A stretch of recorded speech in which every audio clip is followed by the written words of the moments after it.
Here's a fundamental difference between One Piece and the vast majority of other shonen series. If you think about the climax of any other major shonen battle, what does it usually feature? The hero and the villain duking it out, right?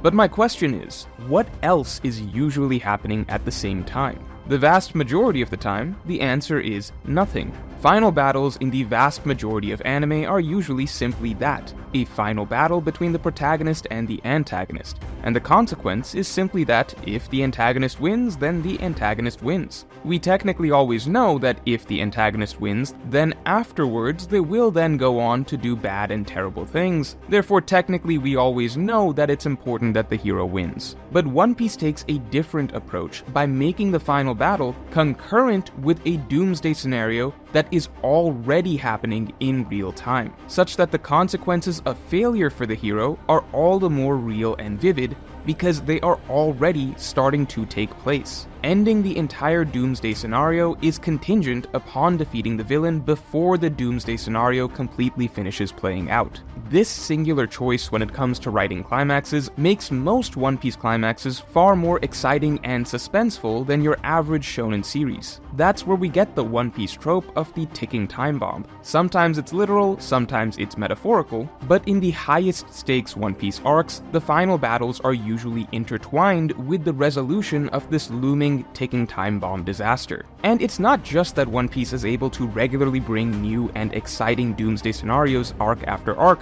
it's the fact that Oda is an absolute master at escalating the stakes of each situation, such that even an initial time bomb problem that is presented will usually actually snowball and go from bad to worse to seemingly impossible to overcome, making the Straw Hats' final victory feel all the more cathartic. The escalation of tension by continually adding new variables at each step is the true genius behind One Piece's climaxes, and we are seeing all of this play out in classic Oda style in the Egghead Island arc. But before we break down the brilliance of how Egghead Island's climax has developed, let's take a quick look back at Oda's formula for escalating stakes throughout the climax over the course of the series. So before we get into it, make sure to subscribe for more videos every week.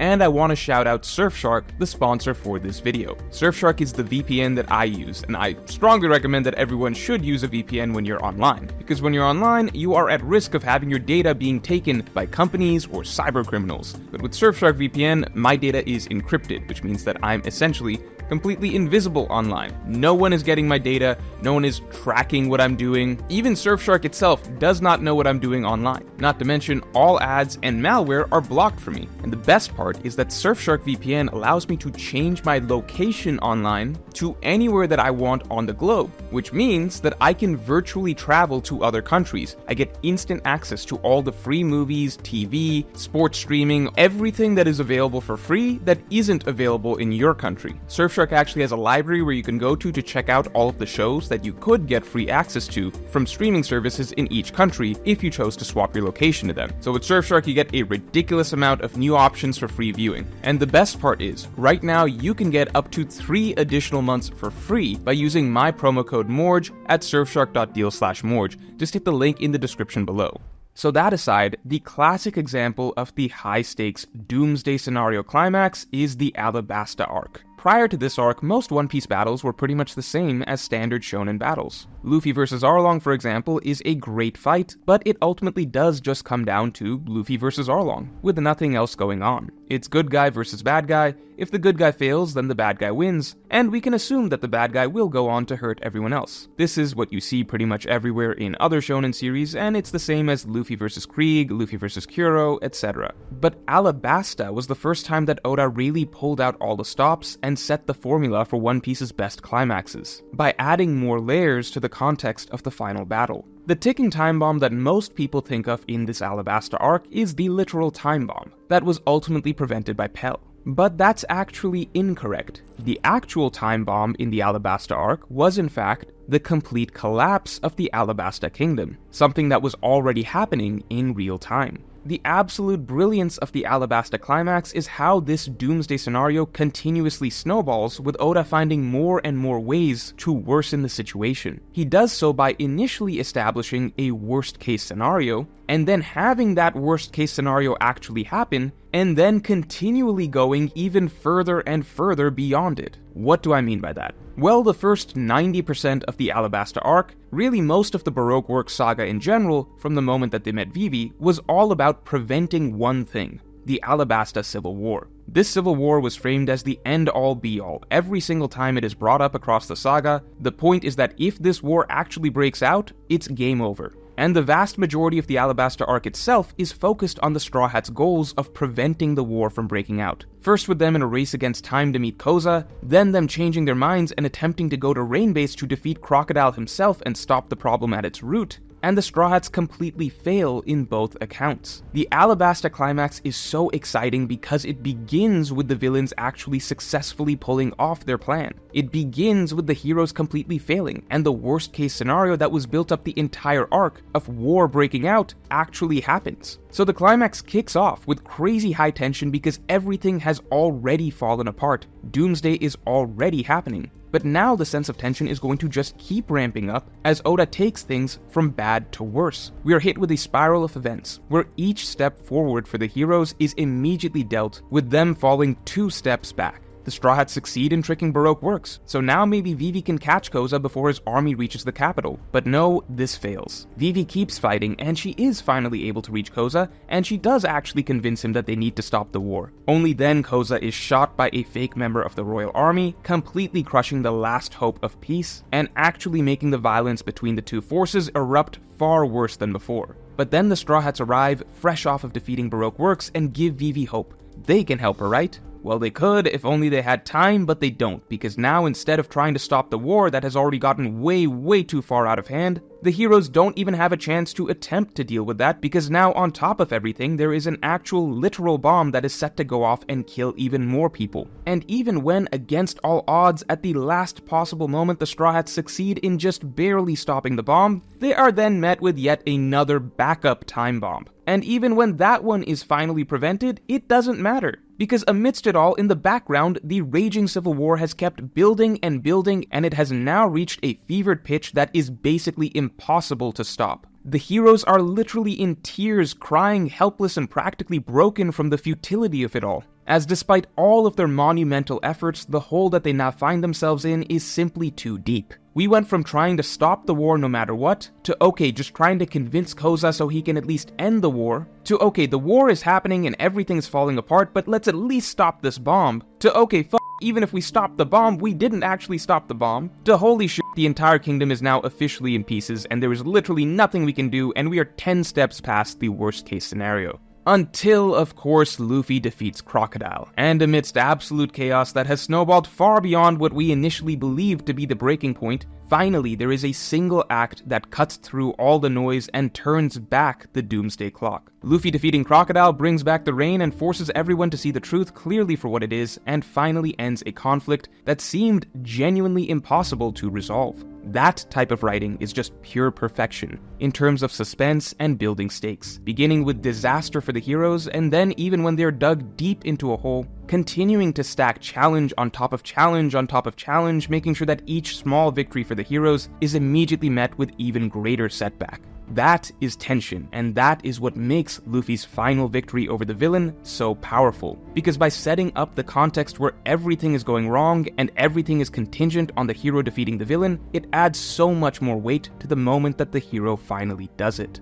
Enies Lobby was similar, in that we were given numerous worst-case scenarios that kept stacking on top of one another. The breaking point that was initially established was that the Straw Hats absolutely had to get Robin back before the sea train reached Enies Lobby, or else it would be too late, because no one has ever returned back from Enies Lobby. The Straw Hats fail, and the worst case scenario has happened. Robin is now supposedly unreachable. But then we're given a second chance, a slim, seemingly impossible window of opportunity. If they can get Robin back before she reaches the gates of justice, then maybe there's hope. The Straw Hats leave it up to Luffy to chase down Lucci and Spandam and get Robin back, but in fact, Luffy fails. Even he can't get to Robin. Lucci is too strong, Luffy can't get past him. Which means now literally no one can get to Robin, and now it's just Spandam and Robin, and Spandam has even called an entire Buster Call down on the island, which the Straw Hats have zero chance of beating, so they absolutely have to somehow succeed, save Robin, and escape before the Buster Call arrives, or it's game over. And against all odds, miraculously, the Straw Hats are able to pull off the impossible and actually free Robin. But now the Tower of Justice itself is flooded, and they have no way off the island. They are absolutely stranded, Luffy is still stuck fighting Lucci, and everyone is basically fucked because the doomsday scenario that they were trying to avoid this entire time is now coming down on their heads, with the entire Buster Call bearing down on them. The heroes have absolutely no chance of winning against the Buster Call, and there is no way out. So the backdrop of Luffy fighting Lucci is the Straw Hats desperately struggling just to survive a literally unwinnable battle, with the hope being that if Luffy somehow wins, then they're finally allowed to at least attempt to escape, even though they also literally have no way to escape in the first place. So the entire climax of Enies Lobby is just this beautifully constructed, continuous domino effect of bad to worse to impossibly terrible to, okay, seriously, what the f***? Do they all just die here because they're so absurdly in over their heads that there's no longer any logical way for them to survive? Of course, Enies Lobby is peak One Piece writing, so there was in fact one final perfectly set up out to the whole conflict that literally not a single soul thought of: the Going Merry. But the point is, Enies Lobby is, similar to Alabasta, an Oda masterclass of escalating stakes and tension, with each step forward by the heroes being met with a slap in the face as an even more difficult challenge comes down on them. There's a reason that Luffy vs. Lucci remains the greatest climax to any One Piece fight, because again, the situation got so bad that it genuinely seemed like the Straw Hats were stranded in hell. Even Luffy, of all people, needed that powerful reminder from Usopp that no, as bad as it is, we're not literally in hell, we've still somehow got a shot to get out of this. And that's what makes this jet Gatling the single most emotionally powerful move in the entire story. So while Alabasta and Enies Lobby feature Oda at his best with the ticking time bombs, doomsday scenarios, and continually escalating scale of challenges, there are plenty of major arcs where we see this similar template. For example, Skypiea, where first Enel wins, then Enel's going to rain down lightning on the island, then Enel's going to destroy Skypiea itself, then Enel literally does in fact destroy Skypiea, and finally Enel's going to kill all the remaining citizens until Luffy defeats him. Or you have Dressrosa with Doflamingo and the Birdcage and his own survival game, and then his own rampage through the city after Luffy and Law fail to defeat him, and so on. Interestingly, the two most recent major One Piece arcs, Whole Cake Island and Wano, represent two opposite ends of the spectrum when it comes to this style of climax by Oda. Whole Cake Island was controversial, largely because Oda did his signature style of finale of continually raising the stakes by stacking more and more impossible challenges, but Oda may have gone too far with it this time, because by the end, many readers felt like it all dragged on for too long and became a bit too unbelievable in how the Straw Hats continued to just survive over and over, till the quote-unquote impossible odds stopped holding as much meaning. When they were initially completely overwhelmed and legitimately captured at the Tea Party, only to then be saved by a miraculous bomb, that was, to many readers, a good enough finale, and many felt that the arc could have ended there. But then we kept going and going, with the tiny crew having to survive a Yonko and her entire empire for dozens and dozens of chapters, while Luffy is trapped with Katakuri, who just completely outclasses him for dozens and dozens of chapters, with there being multiple points that the entire Straw Hats literally thought that it was the end for them, only to keep getting out unscathed, and then the supposedly impossible rendezvous at Cacao Island that was framed as an inescapable ambush, that yet again the heroes were saved from thanks to Germa, and then even after getting overwhelmed by the Big Mom pirates at the end, the heroes were yet again saved by another last-minute arrival by the Sun Pirates this time. It did feel like an arc where the words impossible and unwinnable and inescapable were maybe used too many times, with it never amounting to anything, such that some readers had arc fatigue by the end as they became somewhat numb to the tension. But then Wano pulled a total 180 and went the complete opposite route, as it's the only major One Piece arc where, rather than raise the tension by repeatedly stacking challenges and increasing the sense of futility for the heroes, Oda actually spent the entire battle making victory seem even more and more guaranteed. The majority of Onigashima is largely a continuous string of victories and steady progress for the protagonists. Even when there is a rare setback, it never really seems to affect anyone or hurt morale. The tide never really shifts back and forth or ever goes against the heroes. In fact, the entirety of the battle is continuously, explicitly framed as, oh no, things are getting bad for the Beast Pirates. Okay, things are now getting really bad for the Beast Pirates. Okay, now the Beast Pirates are almost completely f***ed, but at least they still have their officers. Okay, now they have no officers, but Kaido and Big Mom are still up, so maybe they still have a chance? Okay, even they lost, RIP. The entire Battle of Onigashima is also regularly punctuated with the heroes repeatedly expressing how obvious it is that they're going to win, how they literally think there's 0% chance they could possibly lose. I mean, once in a while you even just have characters just randomly yelling, "Fuck yeah, we're gonna win." It's as though every writing choice in Onigashima deliberately undercuts tension from start to finish, with Oda taking the exact opposite of his usual approach of typically increasing the sense of danger and hopelessness as the battle progresses. Even the 2 time bombs that Oda includes in Onigashima are a sharp contrast to previous Doomsday scenarios, in that the first one, the explosives in Onigashima that might be blown up, is a time bomb that actually no other character knows about except Yamato, so not a single character ever cares or is concerned about it, meaning that this time bomb basically does nothing for the tension that the characters themselves are feeling. And then there's the bigger time bomb, which was Onigashima landing on the flower capital, which actually never even gets remotely close to being a problem, to the point that it was so comically far away from the flower capital when it was resolved that literally no one in the capital even realized it was approaching. Compare this to other arcs where the tension comes from the Doomsday scenario reaching the absolute final moments, the Alabasta bomb only being stopped at the last final second, or all the Skypeans crying out in terror and praying to God as the Raigo descends on them before it is destroyed at the last second, or the Buster Call already completely overwhelming the Straw Hats and drowning them before they are finally gifted a lifeline to pull them out of hell. So with Whole Cake Island maybe going too far in terms of upping one impossible challenge after another, to the point that some readers kind of got tired and stopped feeling as much tension, and Wano basically going the total other route with actively deflating tension at every possible turn and barely even playing up the Doomsday devices it had, what about now at Egghead? Well, with Egghead Island, it feels like we are finally back to getting it just right, with yet another masterclass in escalating stakes for an absolutely riveting, classic One Piece climax. So let's quickly look back at early Egghead. The beauty of Egghead is that what initially seemed like a short, simple arc like Zou has instead spiraled into the biggest incident since Marineford. But how did we get here?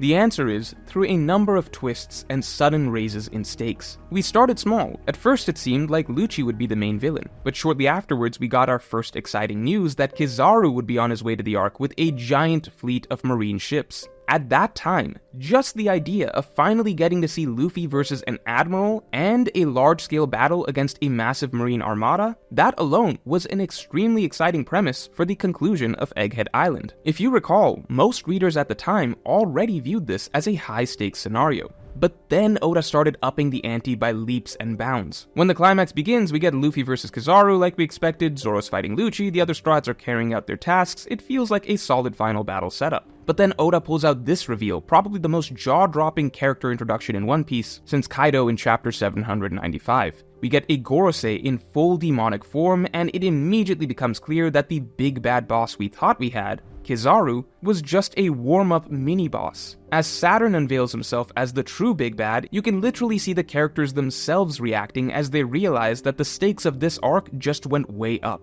and that this challenge is going to be a lot harder than even dealing with a Marine Admiral. Great, classic Oda, just as Luffy gets a win and defeats who we thought was the big bad, he's very quickly supplanted by an even bigger bad. One step forward, 2 steps back, as now the entire crew is at Saturn's mercy, and the arc has some genuine tension. But of course, Luffy is able to revive, the Straw Hats begin fighting back, and now it feels like a truly epic final battle. Saturn, Kizaru, Lucci, and entire Buster Call. Before, we just wanted to see if Luffy can take an Admiral 1v1, but now Luffy's having to fight 2 Admiral-level opponents at the same time. And for a brief moment, Luffy is actually able to single-handedly handle both Saturn and Kizaru simultaneously. And it seems like he can really pull this off. But 1 step forward, 10 steps back. Because now Oda really hits us with the just kidding, even that was just the warm-up. And he pushes all the chips onto the table at once and literally just throws all 5 Gorosei at Luffy at the same time, on top of Kizaru, who's still there. Like, how the hell do you even describe this scenario?